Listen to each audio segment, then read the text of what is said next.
Hello everyone, मैं Irfan Saudagar, workshop calculation instructor Ahmed Abdullah गरीब private ITI के यूट्यूब चैनल पर आप सभी का स्वागत करता हूँ। आज हम लोग शुरू करने वाले हैं difference between CI and SI, यानी कंपाउंड इंटरेस्ट और सिंपल इंटरेस्ट के बारे में डिस्कस करेंगे। तो देखते हैं, हम लोग ने लास्ट लेक्चर में सिंपल इंटरेस्ट से रिलेटेड कुछ क्वेश्चन सॉल्व किए थे। अभी उसी के बारे में हम लोग दोनों का डिफरेंस देखेंगे, compound interest and simple interest. तो सिंपल इंटरेस्ट एक बार देखेंगे कि क्या किए थे हम लोग ने। सिंपल इंटरेस्ट में हम लोग इंटरेस्ट कैलकुलेट करते थे, मतलब ब्याज निकालते। प्रिंसिपल मैंने लिया, suppose principal amount 1000 rupees, rate of interest मान लो 10% पर एनम। 1 ईयर के लिए कैलकुलेट करें, यानी टाइम पीरियड रहेगा 1 year. According to formula I is equal to P multiply by R multiply by T divide by 100। अब यहाँ हम लोग सिंपल इंटरेस्ट निकाल रहे हैं 1 ईयर के हिसाब से, यानी अमाउंट कितना है हमारा 1000 रुपीज। 1000 रुपीज के हिसाब से ब्याज कितना बनेगा वो निकाल रहे हैं। I is equal to P की value 1000 multiply by R 10 multiply by 1 year divide by 100। 20 get cancelled, 10 multiply by 10 multiply by 1। Now we will get 100 rupees. ये इंटरेस्ट कितना मिला हम लोग को 100 रुपीज। तो सिंपल इंटरेस्ट में हम लोग जब कैलकुलेट करते हैं 1000 रुपीज हमारा क्या था प्रिंसिपल अमाउंट, तो 10% पर एनम था, तो इंटरेस्ट हम लोग को कितना मिलता है 100 रुपीज। 100 रुपीज इंटरेस्ट आया। अगर मान लो मैं इसको ईयर को 2 साल के लिए कर दिया जाए, तो 2 ईयर्स के हिसाब से अगर करें तो 2 ईयर्स, तो यहाँ पर मेरा क्या आ जाएगा, 1 की जगह पे क्या लिखूंगा मैं, मल्टीप्लाई बाय 2। ये 1 की जगह पे क्या आ जाएगा, मल्टीप्लाई बाय 2, यानी मल्टीप्लाई विथ 2, 200 रुपीज। अगर इंटरेस्ट कैलकुलेट करें 2 ईयर्स के लिए, तो क्या अमाउंट बना हमारा इंटरेस्ट 200 रुपीज। 1 साल के लिए जब कैलकुलेट किए थे इंटरेस्ट कितना आया 100 रुपीज। 2 ईयर्स के लिए किए तो 200, 3 ईयर्स के लिए करेंगे तो 300 रुपीज। अब कंपाउंड इंटरेस्ट में क्या रहेगा उसके लिए इंपॉर्टेंट है। तो कंपाउंड इंटरेस्ट के लिए क्या डिफरेंस है ध्यान से देखेंगे। कंपाउंड इंटरेस्ट, अगर प्रिंसिपल अमाउंट 1000 रुपीज है, अब फर्स्ट ईयर के लिए मेरे को इंटरेस्ट कितना मिला था 100 रुपीज। अब कंपाउंड इंटरेस्ट के लिए क्या रहता है, इंटरेस्ट फर्स्ट ईयर के लिए, फर्स्ट ईयर इंटरेस्ट 100 रुपीज था। अब जब प्रिंसिपल अमाउंट होगा तो टोटल प्रिंसिपल, यानी सेकेंड ईयर के लिए जब मैं कैलकुलेट करूंगा तो principal, new principal is equal to 1000 plus 100, कितना जाएगा 1100 रुपीज। अब मेरे को जो प्रिंसिपल अमाउंट जो वो होगा वो 100 रुपीज, यानी कंपाउंड इंटरेस्ट कैलकुलेट करने के लिए कंपाउंड इंटरेस्ट एनुअली रहेगा। अब सेकेंड ईयर के जब निकालूंगा मैं, तो ये किसके ऊपर निकालूंगा, इंटरेस्ट जो मेरे को मिलेगा पूरा सेकेंड ईयर का वो आ जाएगा 1100 रुपीज पे। तो प्रिंसिपल रेट ऑफ इंटरेस्ट हम लोग 10% लेते per annum, and time period जो रहेगा वो 1 ईयर रहेगा। किसके लिए, जब सेकेंड ईयर हम लोग जब निकाले थे, फर्स्ट ईयर के लिए तो हम लोग को मालूम पड़ गया कि कितना है 100 रुपीज है। जब सेकेंड ईयर हम लोग जब कैलकुलेट करेंगे तो वो 1 ईयर्स पूरा रहेगा, एनुअली है कंपाउंड इंटरेस्ट। तो I is equal to P multiply by R multiply by T divide by 100।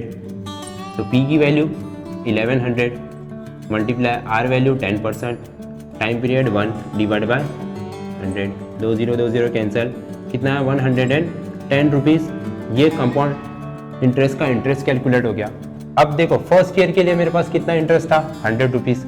Second year के लिए जब पूरा कैलकुलेट किया मैंने तो 110, तो टोटल इंटरेस्ट कितना हो जाएगा, तो total interest is equal to 100 plus 11, 110, कितना आ जाएगा 210 रुपीज। यानी 2 साल का मेरा पूरा टोटल अमाउंट कितना हो गया 200 रुपीज। तो कंपाउंड इंटरेस्ट के अंदर जब भी हम लोग कैलकुलेट करेंगे तो प्रिंसिपल अमाउंट क्या होगा हमारे हर साल के लिए अलग होगी, क्योंकि कंपाउंड इंटरेस्ट के अंदर क्या रहेगा, इंटरेस्ट ऐड होगा। जब सिंपल इंटरेस्ट हम लोग जब कैलकुलेट करते हैं, सिंपल इंटरेस्ट कैलकुलेट करने में जो प्रिंसिपल अमाउंट रहेगा वो फिक्स रहेगा, वो हर साल के लिए फिक्स रहेगा 1000 रुपीज। जब कंपाउंड इंटरेस्ट जब कैलकुलेट करें तो ब्याज हम लोग का क्या हो जाएगा, यहाँ पर ऐड हो जाएगा। इंटरेस्ट यानी यहाँ पर क्या हो रहा है, ब्याज हो रहा है, ब्याज पे ब्याज ऐड करके हम लोग वैल्यू निकालेंगे। तो मतलब हमारा जब सेकेंड ईयर जब निकलेगा तो 210। अब मैं इसके बाद थर्ड ईयर के लिए जब निकालूंगा तो मेरे पास प्रिंसिपल अमाउंट 1000 रुपीज़ प्लस कितना हो जाएगा 210। तो वो दो ऐड करके न्यू प्रिंसिपल मिलेगा, उसके ऊपर मेरे को इंटरेस्ट मिलेगा। तो कंपाउंड इंटरेस्ट और सिंपल इंटरेस्ट में दोनों में डिफरेंस समझ में आ गया। यानी कंपाउंड इंटरेस्ट के लिए हम लोग ब्याज पे ब्याज ऐड होके वैल्यू मिलेगी, इंटरेस्ट की वैल्यू इंक्रीज होगी, जो कि बैंक के अंदर हम लोग को इसी फॉर्मेट में फाइंड आउट होता है। अब सिंपल इंटरेस्ट के अंदर से फिक्स रहता है, जो प्रिंसिपल के बेसिस पे first year, second year, third year एक प्रिंसिपल अमाउंट के बेस पे इंटरेस्ट आएगा। तो अभी एक हम लोग इसके लिए इतना लेंथी प्रोसेस करने के बजाय एक हमारा एक कंपाउंड इंटरेस्ट का फॉर्मूला है, उस फॉर्मूले के थ्रू सॉल्व करेंगे। तो कंपाउंड इंटरेस्ट का फॉर्मूला क्या होता है, A = P multiply bye bracket 1 + R / 100। उसके थ्रू हम लोग क्या करेंगे, कैलकुलेट करेंगे कंपाउंड इंटरेस्ट। अब फॉर्मूला क्या था अपना, A = P bracket 1 + R / 100 n। अब यहाँ पर टर्मिनोलॉजी याद रखो, A मतलब क्या हमारा अमाउंट है, P प्रिंसिपल वैल्यू है जो हम लोग डिपॉजिटेड करते या लैंड करते, इन ब्रैकेट 1 + R / 100। ये R / 100 क्या हो गया, परसेंटेज फॉर्म में था, परसेंट पर एनएम जैसा था हम लोग का, तो डिवाइड बाय हम लोग 100 लेंगे रेज़ टू n। ये कंपाउंड इंटरेस्ट का फॉर्मूला है। तो अमाउंट हम लोग प्रिंसिपल ले लेते हैं, हम लोग प्रिंसिपल = 1000, जैसा हम लोग वो क्वेश्चन था as it is. R 10% per annum यानी ये एनुअली पैटर्न है, और टाइम हम लोग ले लेते हैं 2 ईयर्स के लिए। डायरेक्टली हम लोग 2 साल का कैलकुलेट कर रहे थे। इससे पहले वाले में हमने सेक्शन में देखे कि फर्स्ट ईयर का जो रेट ऑफ इंटरेस्ट था, इंटरेस्ट जो कैलकुलेट किए थे, बैच कैलकुलेट किए थे 100 रुपीज़ था। जब उसके लिए सेकेंड सब सॉल्व किए थे पूरा एनुअल ईयर के लिए, सेकेंड ईयर के लिए, तो 100 रुपीज़ मिला। हम लोग ऐड किए, पूरा टोटल 110 मिला। वो दोनों को ऐड किए तो कितना मिला था, 210।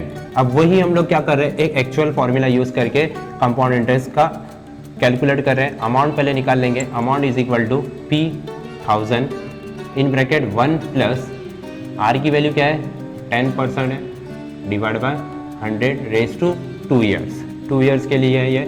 A = 1000, 1 0 0 get cancelled, 1 + 1/10 rays to 2। अब इसको सिंप्लीफाई करेंगे सबसे पहले ब्रैकेट में, तो 10 डिनोमिनेटर में इधर मल्टीप्लाई करेंगे 1, 10 1 10, 10 and 1 11, 11/10 square multiply 1000 = A as it is. Amount calculate हो रहा है, A = 1000 multiply by 11/10 multiply 11/10, 0 0 get cancel, 0 0 get cancel, 10 multiply by 11 × 11 121, यानी 1210 रुपीज़। ये हम लोग का अमाउंट कैलकुलेट हो गया। Amount calculate 1210। अब ये अमाउंट मिला है कंपाउंड इंटरेस्ट के लिए। इंटरेस्ट का formula CI = amount minus principal. Amount कितना आया, 1210 माइनस 1000। प्रिंसिपल अमाउंट कितना आ जाएगा, 210 रुपीज़। ये कंपाउंड इंटरेस्ट हम लोग का आ गया एनुअली। जिस तरीके से अभी इससे पहले वाले इसमें सेक्शन में देखे कि 210 हम लोग का प्रिंसिपल यानी principal multiply by rate of interest multiply by time divide by 100, यानी सिंपल इंटरेस्ट के कैलकुलेट के बेसिस पे हम लोग ने 210 निकाले थे first year, second year, third year के हिसाब से, जैसा अकॉर्डिंग टू फॉर्मूला था। लेकिन कंपाउंड इंटरेस्ट निकालने के लिए हम लोग को प्रिंसिपल अमाउंट एक रहेगा, बट यहाँ पर हमारा कंपाउंड इंटरेस्ट का एक एक्चुअल फॉर्मूला है, उसके बेसिस पे कंपाउंड इंटरेस्ट कैलकुलेट होगा। तो आई होप ये सेशन समझ में आ गया होगा कि दोनों कंपाउंड इंटरेस्ट और सिंपल इंटरेस्ट के बारे में। आप इस वीडियो को लाइक करें, ज़्यादा से ज़्यादा शेयर करें। अगर आपने हमारे यूट्यूब चैनल को सब्सक्राइब नहीं किया तो सब्सक्राइब करें, बेल आइकन पर प्रेस करें। मिलते हैं नेक्स्ट वीडियो में। Thank you.